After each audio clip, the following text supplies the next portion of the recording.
Nih, kitab suci kok ayatnya porno? Kitab suci khusus dewasa, bahaya tuh dibaca anak-anak pakai toa. Ayub 31 ayat 10, Kidung Agung 78, dan seterusnya. Ya, shalom Bapak Ibu yang terkasih dalam nama Tuhan Yesus Kristus. Kembali lagi bersama saya ya di channel Liata Official.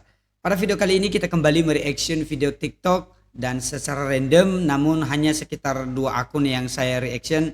Ada beberapa video mereka dan nanti nama akun TikTok mereka saya cantumkan nanti di bawah videonya. Supaya juga nanti kalau kalian mau kunjungi TikTok mereka ya boleh kunjungi aja TikTok mereka. Karena biasanya kan lebih enak kalau kita menonton langsung dari akun mereka. Atau mungkin nanti ada video-video terbaru dari akun mereka kalian bisa tonton juga.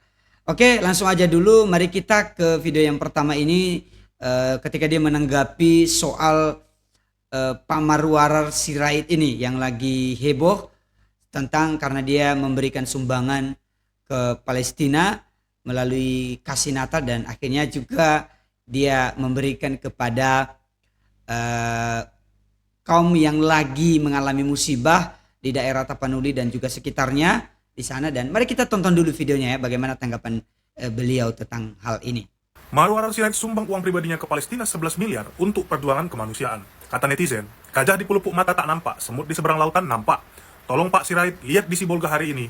Haya, netizen gak usah nyinyir begitulah. Sekarang pikirkan saja secara logika. Kalau untuk saudara beda negara, Pak Sirait bisa sumbang 11 miliar, apalagi untuk saudara satu negara, bisa 10 kali lipatnya. Kalau untuk saudara beda negara, negara kita bisa kasih bantuan 200 miliar, apalagi untuk anak bangsa, pasti bisa 20 kali lipat dari itu. Jadi netizen tenang aja, pasti akan dibantu kok, kalau ingat dan kalau masih punya duit tapi. Aja ya kalau abang ini komentari di endingnya itu ada aja gitu lah endingnya itu yang membangunkan gitu. Tapi memang ini menuai pro dan kontra ya, karena memang dia memberi 11 juta dari uang pribadinya. Tapi bagi saya itu nggak apa-apa lah, itu kan uang pribadinya. Tapi sebaiknya ya lihatlah yang lagi kena musibah seperti di berbagai tempat lah, khususnya di Sumatera Utara di sana kan yang sedang mengalami gitu. Sebaiknya ya lebih tepat lah kalau seandainya dia juga memberi perhatian. Tapi kan buktinya dia memberi juga teman-teman. Mari kita tonton video berikut ini. Marwarar Sirait bilang, kasih Natal harus nyata.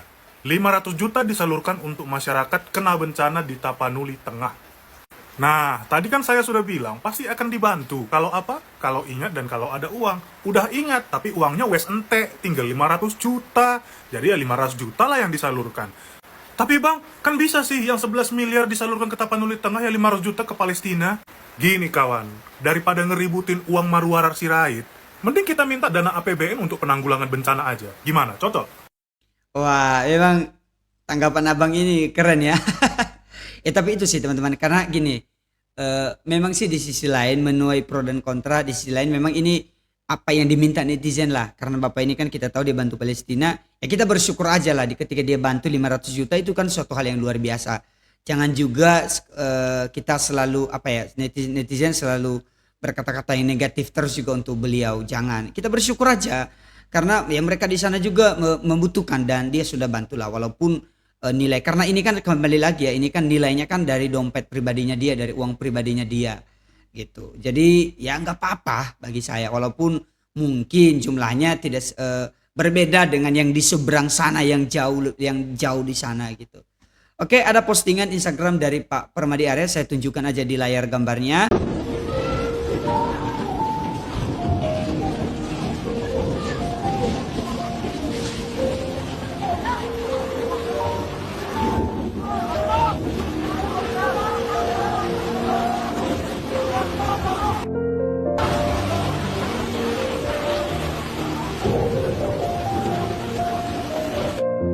Seperti ini, alhamdulillah pagi dicolek, malam langsung dilakonin. Terima kasih Bang Ara. Oke, dia langsung tag. Sudah mendengar aspirasi netizen. Sudah seharusnya begini, dahulukan saudara sebangsa daripada bangsa Arab di luar negeri. Kurang banyak tapi Bang. Waduh. Ini dari Pak Permadi Arya, kurang banyak tapi Bang. Tetap ini mewakili hati netizen juga ini. Saya sendiri komen di sini ya, mantap, yang penting tulus ya Pak. Ya iya. Kekuatan Bang Permadi dan netizen budiman akhirnya menyadarkannya. Tapi ini ya, kok yang bisa ke sana bisa sampai 10 M. Padahal dalam negeri 10 M itu banyak dan seterusnya lah. Tapi nggak apa-apa lah. Sekali lagi yang penting dia tulus. Kalau dia tulus ya nggak apa-apa teman-teman. Oke, mari kita lanjut pada video berikutnya. Ajaran tai, kafir, tai lu, nyahlah daripadaku, apa goblok? Jadi orang Kristen gak ribet, tinggal goblok dan bodoh aja, simple. Apakah pantas Tuhan Apakah pantas Tuhan domba? Berarti otakmu tidak berfungsi dengan baik. Kristen sinting tai asu. Yesus adalah manusia kalian mau tahu sesuatu nggak? Sebenarnya kejahatan itu datang bukan dari ajaran mana dia dibesarkan, tapi timbul dari hati yang tidak menerima kebenaran. Markus 7:21-23, sebab dari hati orang timbul segala pikiran jahat, percabulan, pencurian, pembunuhan, perzinahan, kekerasan, kejahatan, kelicikan, hawa nafsu, iri hati, hujat, kesombongan, kebebalan. Semua hal-hal jahat ini timbul dari dalam dan menajiskan orang. Waduh, seram banget. Ini ya yang komen-komen begini ya. Nanti akun abang ini saya kasih bukan di deskripsi tapi di bawah video ini. Jadi yang komen-komen seperti ini kurang bagus menurut saya loh. Ngapain lah gitu loh. Jadi saya suka sih jawaban orang abang ini juga, dia tegas gitu loh memberi jawaban sama mereka. Jadi ada beberapa video abang ini lagi, kita tonton lagi. Nih, kitab suci kok ayatnya porno? Kitab suci khusus dewasa, bahaya tuh dibaca anak-anak pakai toa. Ayub 31 ayat 10, Kidung Agung 78, dan seterusnya. Sampai kiamat pun kalau otak kau porno ya tetap porno. Ada rupanya ayat itu menyuruh kau melakukan porno? Nggak ada, cuman otak kau yang menyerap kata porno itu. Kenapa bisa terserap? Karena kau bangun tidur belum bersihkan hidung. Hidung kau kan tempat setan bermalam. Di mana-mana orang jauhi setan, malah hidung kau pula dijadikan tempat setan nginap. Kita baca ayat Alkitab yang kau bilang porno itu. Ayub 31 ayat 10, maka biarlah istriku menggiling bagi orang lain dan biarlah orang-orang lain meniduri dia. Pasti mata kau hanya berfokus pada biarlah orang lain meniduri dia. Ya, karena otak kau nggak jauh dari meniduri, dada montok, pesundal Mesir, telanjang bugil, hanya itu-itu aja. Kau baca dulu judul besar di ayat ini. Judulnya, sekali lagi Ayub mengaku tidak bersalah. Jelas, bukan membahas meniduri, tapi membahas integritas moral Ayub di hadapan Allah. Ayub membuat standar hidup di hadapan Allah, dan di ayat ini Ayub menyebut berbagai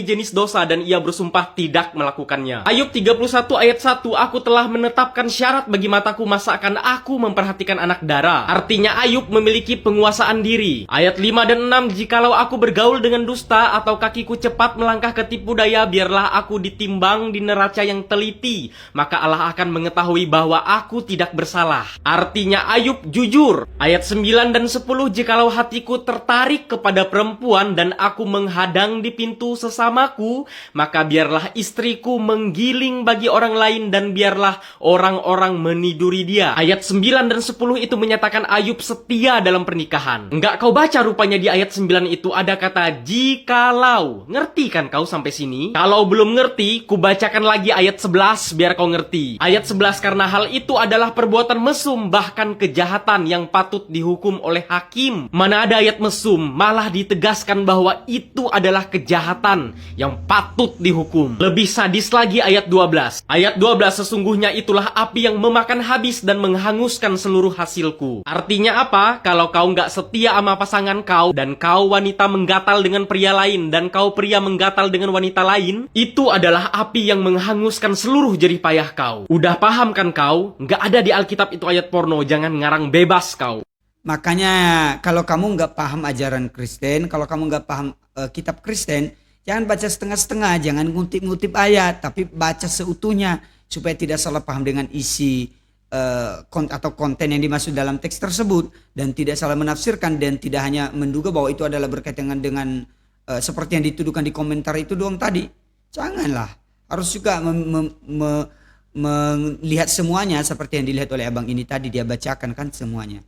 Oke, kita lanjut. Kenapa orang Kristen tidak bisa menghafal kitabnya di luar kepala? Beda sama orang Muslim yang bisa hafal semua isi Al-Quran luar kepala. Orang Kristen kalau khutbah pasti baca kitabnya. Ya suka-suka agama Kristen lah, mau hafal apa enggak. Dengar kau ya. Tetapi hendaklah kamu menjadi pelaku firman dan bukan hanya pendengar saja. Sebab jika tidak demikian, kamu menipu diri sendiri. Artinya, Alkitab bukan untuk dihafal, tapi untuk dijalani. Yesus tidak meminta untuk menghafal firman-Nya, tapi hidup di dalamnya dan melakukan firman-Nya. Orang tolol, berarti Tuhanmu tidak bisa menciptakan jas, ya, makanya pakai kain kafan. Dibilang Tuhanmu segala penguasa pencipta alam semesta. Wah, udah nggak benar ajaranmu. Kalau takaran pemikiran kau hanya karena Tuhan tidak menciptakan jas, kau sudah bilang ajaran itu tidak benar, bertobat kau. Karena nggak ada waktu Tuhan untuk menciptakan jas. Belum jahitnya lagi, ribet.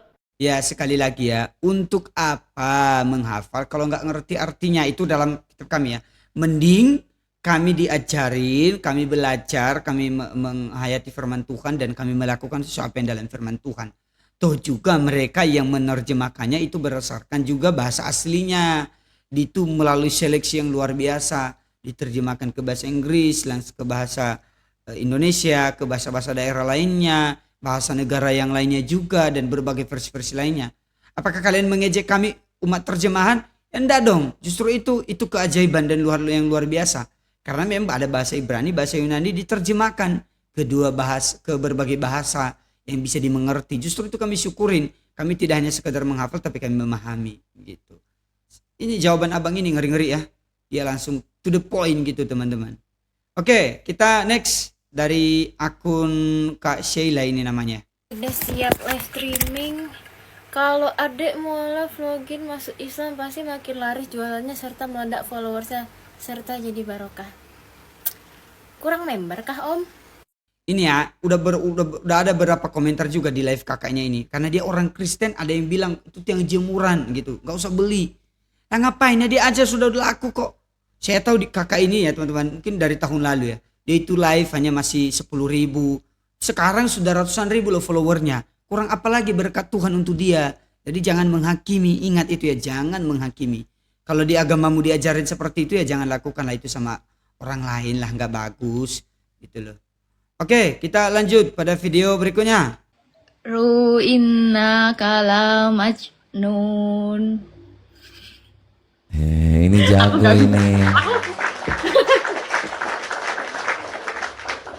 Aku nggak terlalu Tapi bisa MVP ngaji, cuma tahu. Apa? MVP ku tanya. Artinya apa? Nggak Artinya. tahu kalau artinya. Cuma Oh, bisa nggak tahu? bacanya. Nggak tahu. Oh ya udah. Biar dibantuin ya Bapak ya. Nih. Iya, MVP boleh, ku bilang ya, udah boleh. dibantuin. Ya. Silakan artinya. Saya baca. Iya. Dan mereka berkata, wahai orang yang kepadanya diturunkan Al-Quran, sesungguhnya engkau Muhammad benar-benar orang astagfirullahaladzim. Loh, bentar. Ini benar nggak? Astagfirullahaladzim. Ini benar loh.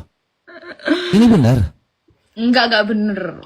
Waduh, kakak muslimah ini akhirnya dia baru baca ya.